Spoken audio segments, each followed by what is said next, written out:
처음 뵙겠습니다, 후보자님. 네, 안녕하세요, 의원님.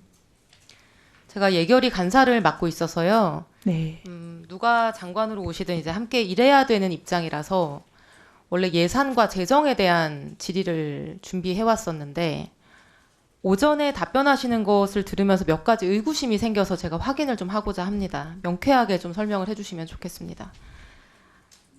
결혼한 아드님이 원펜타스 청약, 당첨, 조사 다 끝난 후에서야 신부와 주민등록을 합친 거에 대해서 이제 의문을 많이들 제기하셨고 후보자 이렇게 답변했습니다. 아들과 며느리가 결혼식 직후에 관계가 깨졌다.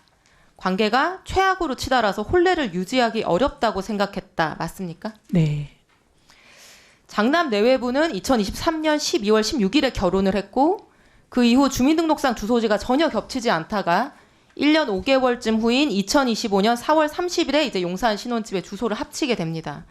구체적으로 결혼식 이후 뭐 거의 직후에 파경이 된 건가요? 네, 사실 이런 말씀까지 그냥 간단하게 네, 말씀 주셔도 됩니다. 실은 그 시기에 발병을 했습니다. 발병을 해서 지금까지 치료를 받고 있습니다. 그런 사정이 좀 있었습니다. 아까는 관계가 파경이 됐다고 하지 않으셨던가요? 네, 관계가 파경이 되면서 이 모든 게 이제 정신적인 압박과 스트레스 등등으로 굉장히 최악의 상황으로 치달아서 발병도 하고 지금까지 치료를 받고 있습니다. 오전 답변하고는 또 전혀 다른 말씀인데요. 아닙니다, 의원님. 같은 얘기입니다. 그러면 어쨌든 그게 이제 관계가 깨지면서 생겨나는 여러 가지 심리적인 정서적인 문제로 발병입니다. 그러면은 관계가 깨지면서 스트레스와 이제 이런 걸로 좀 병을 얻으셨고 그래서 지금까지 좀 어려운 상황에 계시다는 말씀이신데 네. 이제 어쨌든 1년 5개월 후에 같이 주소지를 합치게 되기 전까지 이제 같이 살기 어려울 정도로 파경이 된 상태셨다. 그래서 주소지가 달랐던 거다 말씀을 하셨던 거죠. 그러면 뭐 그 말씀을 전제로 해서요. 네, 청문회를 보시는 분들이 이런 의문이 드실 것 같아요. 지금 이제 뭐 기사 댓글이나 이런 것들도 많이 달리고 있는데 제가 그 내용 중에 저도 좀 의문이 가는 부분들을 여쭤보려고 하는데 그렇게 그럼 관계가 파경이 돼서 최악으로 치달은 상태에서 왜 시댁돈으로 잡은 용산 아파트를 파경된 상태에 며느리가 혼자 산 거죠? 7억 3천짜리 용산 아파트인데 이것도 사용료를 받으셨습니까? 사용료를 받은 건 아니고요. 돈을 이제 빌려줘서 각자 서로 분담을 해서 구한 아파트고 대출금의 일부는 갚고 아직 일부는 못 갚은 채로 남아있는 상황입니다. 그런데 의원님, 사람 관계라는 게 그렇게 하루아침에 딱 끊어지는 것도 아니지 않습니까? 그럼 어쨌든 많은 같이 사람들이 살지 않는 상황이었고 같이 살기 어려운 상황이었는데 그럼 이 용산구 전셋집을 어디 부동산에 내놓거나 매물로 내놓은 게 있습니까? 그렇지는 않고요. 어쨌든 저희는 그 관계가 다시 봉합되길 바랬습니다. 그래서 모든 가족이 굉장히 어렵게 노력하고 있던 시기였습니다. 그러면 그렇다고 치고요. 네. 그런 어려운 관계 속에 있는 상황에서 후보자 가족이 2달 동안의 임시 거처가 필요해집니다. 그러면 재산이 뭐 아들 3분까지 한 178억 정도 되시는 것 같은데 이렇게 재산도 여유가 있는 상황이기 때문에 다른 아파트 단기 임차를 할 수도 있고 요즘 이주할 때는 에어비앤비 단기 임대를 하기도 합니다. 보니까. 그런데 파경에 가까운 상태인 며느리가 혼자 살고 있는 집에 며느리를 2달 동안 이사를 보내고 들어갔다가 다시 2달 후에 그 집을 교대한다. 왜 굳이 관계가 파탄난 며느리에게 협조를 구하는 거죠? 협조를 구했다기보다는 그냥 저희가 들어갈 곳이 없다라는 사정을 전달했고 그냥 그 어떻게 보면 남편과 며느님은 도공 렉슬에 이사를 2달 동안 2번을 한 거거든요.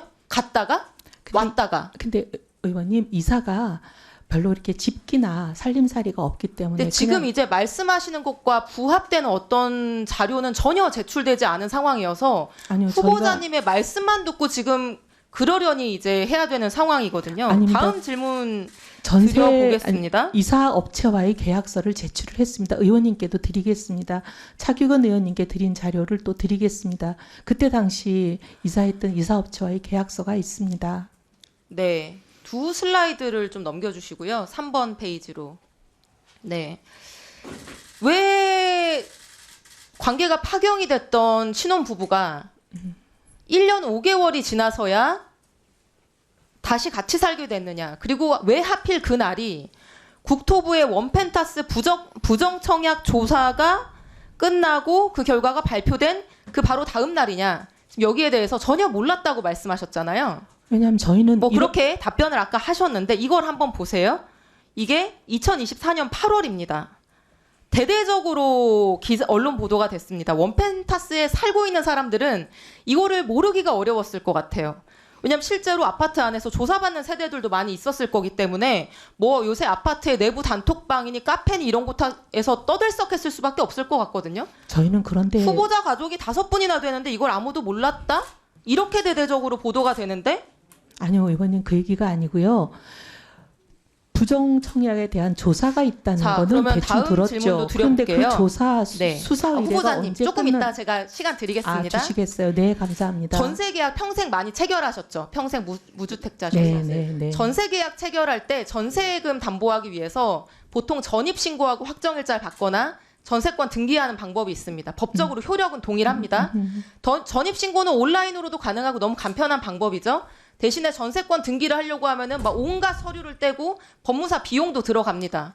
그런데 후보자 장남께서 거주했던 세종시 주택 슬라이드 보여주시겠어요?